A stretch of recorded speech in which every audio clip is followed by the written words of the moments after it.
Sentiment is positive on the local currency this festive season. This is according to experts who are foreseeing a strengthening rand trajectory. This is despite the currency reaching a 2-month low this week.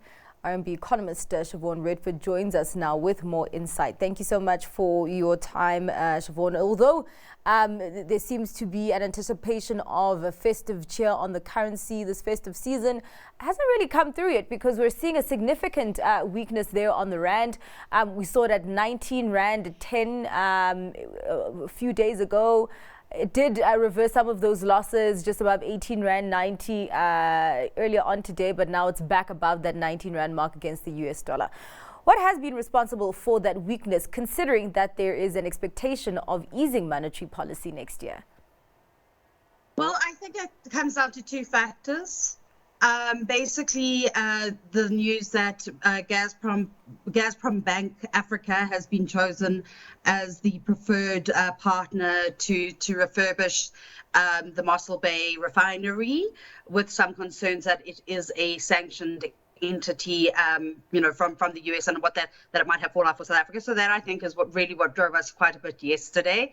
And then today, when you look at it, we actually, saw some strength during the course of the day, going almost down to 1885, and then now gone right back up. And I think that's based on the fact that CPI came out pretty much as expected in the US.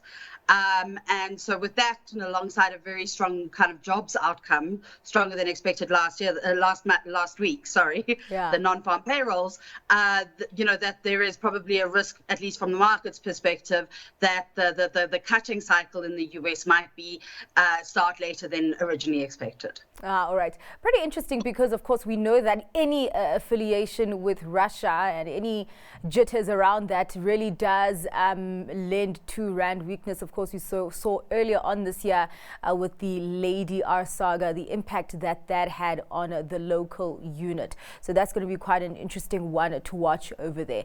And of course, just talking about global factors, China, because China has been displaying a deflationary trend, and I'm wondering how much influence that has on the rand weakness that we have seen.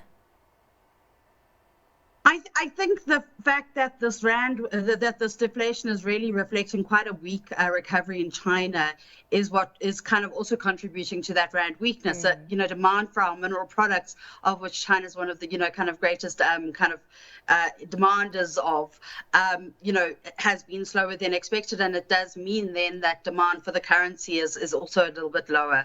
So definitely playing a role when we think about what is happening to the currency and this kind of continued weakness. Yeah, I'm actually also wondering if the local mining and manufacturing data have also had some kind of role to play, because Siobhan, you and I talk about manufacturing and mining data all the time, and things are usually so bad, but now in October we actually did see an increase in output on both of them, which is quite welcome news, especially after we saw in terms of their contribution in the third quarter. Could this also maybe have something to do with maybe some positivity in the trajectory of the rand, particularly in the fourth quarter, as we maybe expect a better growth number out of there?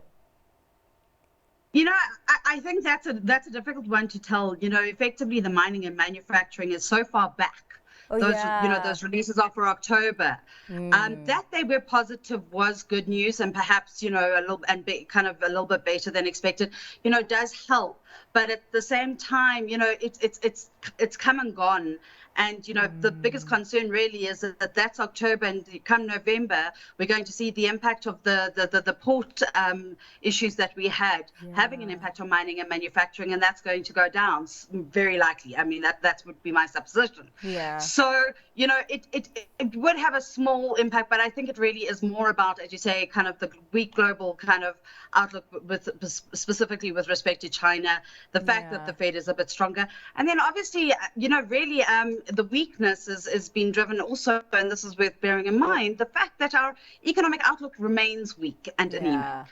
Yeah. All right. Just lastly, as we wrap up the conversation, Siobhan, of course, we already had the US CPI catalyst today, and tomorrow we'll be getting our own inflation figures for November. What are you expecting on that front, considering that the last time we did kind of knock on that upper end of the SARB's inflation target range? Yeah, so our expectation is that it is going to come down. You know, one of the big contributors to that kind of increase that we saw for October was the fact that your fuel prices had increased, and that is going to come down. So that's going to start easing the pressure. I think the concern really does lie in what's going to happen with food prices. So, you know, and interestingly enough, what I think was the kind of big surprise was your vegetable prices inflation in October. You know, does that come down? It is a very volatile element with a very low weight. But, you know, when it has 20+% year-on-year growth, that, you know, in prices, that is going to have an impact even with a low weight. So does that remain the case going into the next month, or does that ease off? You know, I think probably a lot of the shock of the highly pathogenic avian influenzas probably come through, but you know that also could filter through a little bit into CPI. So definitely coming down. You know, I think the last time I checked, the consensus is at about 5.4%. We're a little bit lower than that, and yeah, it really I think is going to, you know, the kind of how close, how on or off consensus is to the outcome is going to depend on food prices. All right. Well, thank you so much for your time and giving us your thoughts on the Rand developments. I appreciate it, Siobhan. That was Siobhan Redford, economist at RMB.